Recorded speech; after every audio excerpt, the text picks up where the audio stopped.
Olá, seja muito bem-vindo ao Pulso ICTDF, histórias que fazem a vida continuar.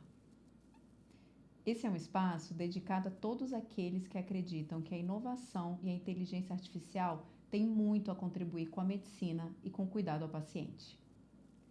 Este é um conteúdo produzido em parceria com a Synergy Ecosys e com a Poriá. Estamos muito felizes em ter você aqui e agora nós vamos começar o nosso bate-papo do dia.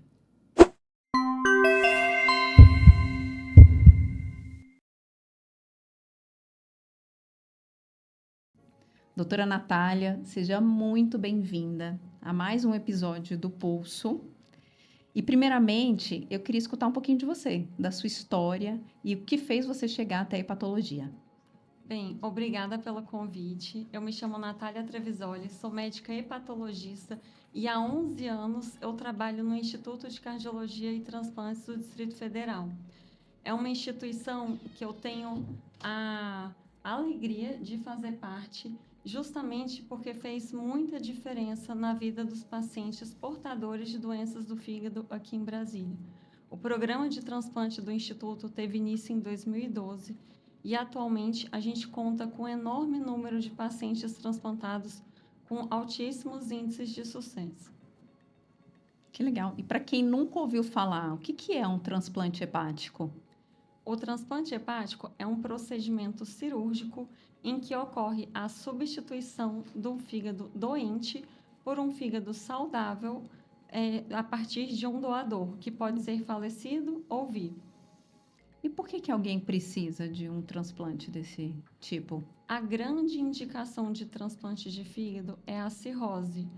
Além disso, existem outras indicações também relacionadas a casos de doença hepática aguda, como hepatite fulminante, em que o fígado tem uma inflamação aguda muito grave e subitamente para de funcionar. Nesse caso, o paciente precisa de um transplante de fígado de urgência.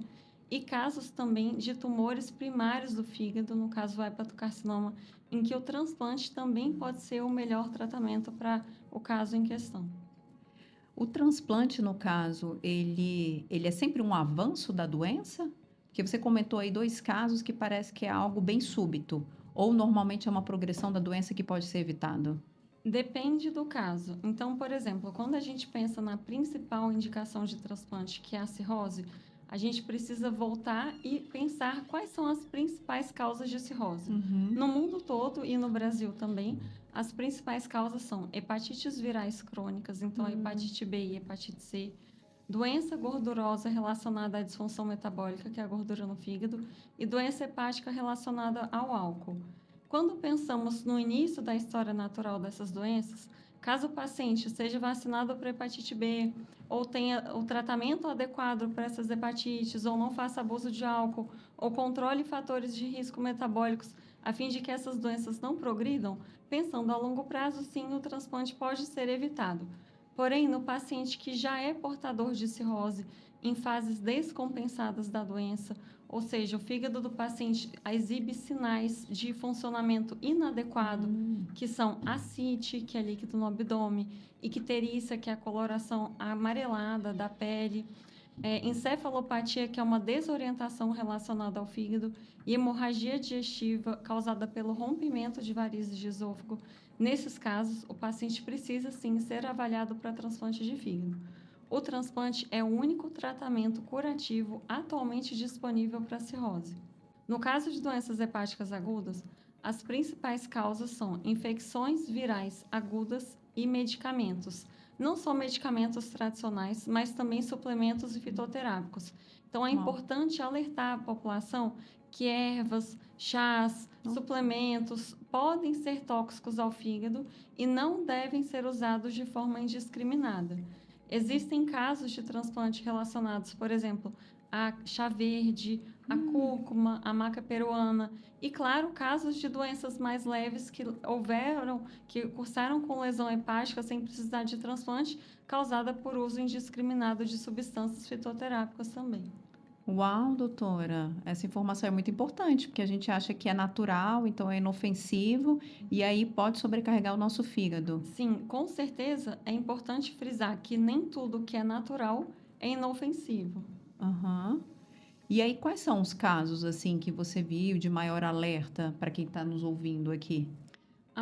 O que geralmente alertamos é que medicamentos, no geral, podem causar inflamações hepáticas, que no caso seria a hepatite medicamentosa. Uhum. Então, sempre fazer uso de medicamentos com prescrição médica, informar o médico que está prescrevendo os medicamentos em uso prévio, para que ele possa checar potenciais interações medicamentosas e lembrar que remédios naturais, fitoterápicos e suplementos também podem ser potencialmente tóxicos.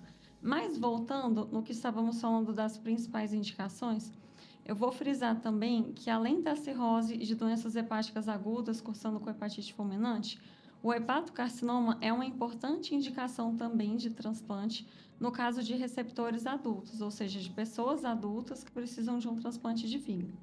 O hepatocarcinoma é o câncer primário de fígado.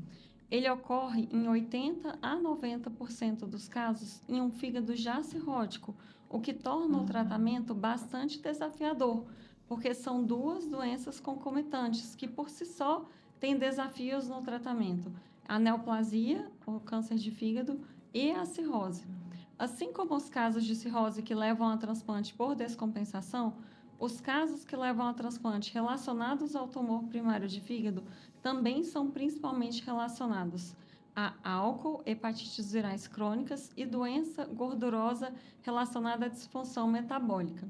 Existem causas mais raras também de cirrose que podem levar a transplante, que estão relacionadas a doenças autoimunes e doenças genéticas.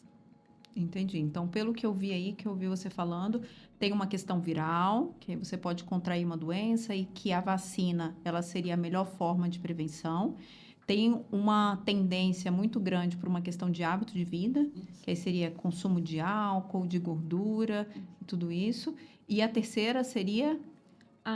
Quando formos pensar em doenças que levam à cirrose e medidas preventivas, eu vou destacar agora o que podemos fazer para manter nosso fígado saudável. Tá. Pensando em hepatites virais, que são as hepatites B e C, que são as hepatites que se tornam crônicas e ao longo de anos podem cursar com cirrose e aumento do número de câncer de fígado, quais são as medidas preventivas?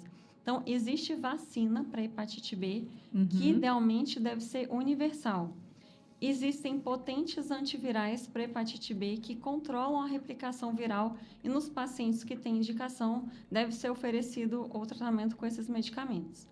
Em relação à hepatite C, nós não dispomos de vacina, mas nós dispomos de um tratamento altamente efetivo na cura do vírus. Nos últimos anos, a gente viveu uma verdadeira revolução no tratamento de hepatite C, em que saímos de tratamentos longos, demorados, com menor chance de cura, para medicamentos apenas orais, com tratamentos que duram 12 a 24 semanas e promovem a cura do vírus da hepatite C em até mais de 90% dos casos. É importante frisar que pacientes com hepatite C, mesmo que tiveram o vírus erradicado, ou seja, o vírus curado, se esse momento da cura foi já no momento de fibrose avançada ou cirrose instalada, eles devem manter o segmento regular ao longo da vida. No caso da gordura no fígado, os principais fatores relacionados à gordura no fígado é o ganho de peso, sobrepeso, obesidade e diabetes. Atualmente, a gente vive uma epidemia de descompensação metabólica e a gordura no fígado é a principal causa de doença hepática crônica. Tem séries que mostram que até 1 em cada 4 pessoas no mundo é acometida por gordura no fígado. Dentre esses pacientes que têm a esteatose, uma parcela vai evoluir com esteatohepatite, que é a inflamação desencadeada pela gordura. E uma parte desses pacientes vai evoluir com cirrose instalada e aumento de risco de descompensação da função do fígado e aumento de risco de hepatocarcinoma.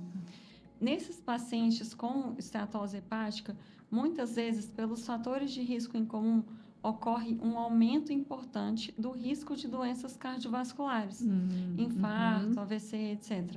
Então, o cuidado do peso e do diabetes não só promove a saúde do fígado, mas também a saúde cardiovascular. Né? E a terceira causa importante que vale a pena destacar é o álcool, que continua sendo um problema de saúde muito importante, ainda é responsável por grande parte dos casos de cirrose e câncer de fígado. E lembrar que, recentemente, houve uma atualização Então, antigamente se pensava que existiam limites de uso de álcool de baixo risco. Inclusive, sociedades mais recentes emitiram posicionamentos que mostram que, na verdade, não existe um limite seguro. O ideal é a abstinência completa.